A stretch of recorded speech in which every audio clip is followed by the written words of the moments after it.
तो जब वो शिव महापुराण की कथा कह रहे थे, वो कह रहे थे कि इस संसार सागर में हमें अच्छे कार्य करना चाहिए, सत्कर्म करना चाहिए, गलत दिशा में गलत कार्य कभी नहीं करना चाहिए। जब पंडित जी ये बात कथा में कह रहे थे, तो जैसे ही सज्जनों नरकों का वर्णन कर रहे थे, नरक कितने हैं? 28 नरकों की कथा भागवत जी में आती है। तो ये कह रहे थे कि जो व्यक्ति गलत कार्य करता है, गलत लोगों का धन हड़पता है, तो उनको यमराज या यमदूत ले जाते हैं और पकड़ करके कहते हैं कि लोहे के जंजीर से बांधते हैं और गरम गरम तेल उबला हुआ उस मनुष्य की, उस आत्मा के ऊपर डालते हैं। जब आत्मा बहुत तड़पती है, जैसा कर्म करते हो वैसा फल प्राप्त होता है। बहुत आत्मा तड़पी सजनों, बहुत तड़प गई।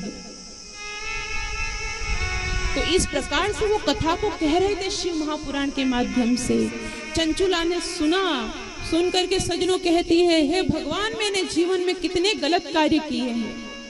कभी मैंने जीवन में अच्छा कार्य नहीं किया, कभी सत्कर्म नहीं किया, कभी भगवान की भक्ति नहीं की। भगवान की भक्ति होती क्या है, मैं तो अनजान थी। अब मेरा जीवन कैसे पार होगा?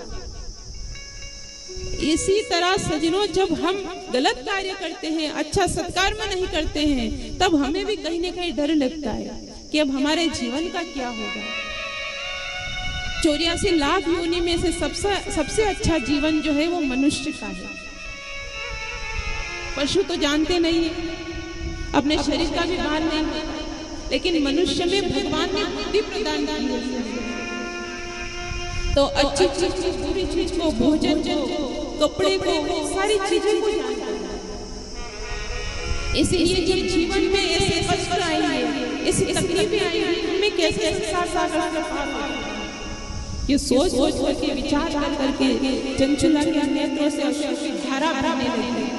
अब मेरे जीवन का क्या होगा? अब अंत समय कैसा होगा? ये विचार करती करती रोने लगी। रोती हुई जो कथा कह रहे थे, जो कथा को श्रवण करा रहे थे कथावाचक, जैसे ही कथावाचक के पास में पहुंची तो कहते हैं, उन्हें प्रणाम करती है और कहती है, महाराज, मैंने जीवन में बहुत गलत कार्य किए हैं, गलत लोगों से मैंने संबंधों को जोड़ करके रखा है। मैं अपने जीवन के बारे में क्या कहूँ? मेरे पास कहने के लिए शब्द नहीं।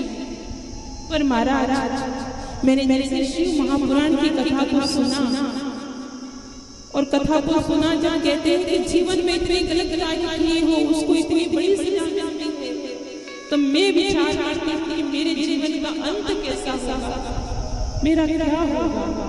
ये सोच के विचार करके जो कथा कह रहे थे, बकबक के पास में ध्यान करने लगे। तब महाराज कहते हैं, बेटी, तुम चिंता ना कर, तुमने जीवन में जो भी कार्य किए हैं, गलत किए हैं, कैसे भी किए हैं, पर एक बात का ध्यान रखना, तुम आज से शुद्ध हो गई हो, मुक्त हो गई हो। तुम स्नान करके जैसे ही आओ, आकर के कथा को श्रवण करो। तो सजनों, पूरी शिव महापुराण की कथा को आचार्य कहने लगे, वो कथा को सुनने लगी। सुन करके मानो रोम हो गया, रोम हर्षित हो गया, रोमांचित हो गई। भगवान की कथा सुन करके, कथा के लिए उसे बहुत प्रेम हो गया, प्रेम हो गया, और कथा को श्रवण करने लगे। कथा को सुन के जीवन में भक्ति भी आ गई, वैराग्य भी आ गई। बिना भक्ति के ज्ञान लंगड़ा रहता है, और ज्ञान के बिना भक्ति नहीं, और भक्ति के बिना ज्ञान। जीवन में ज्ञान, भक्ति, वैराग्य तीनों की धारा होनी चाहिए।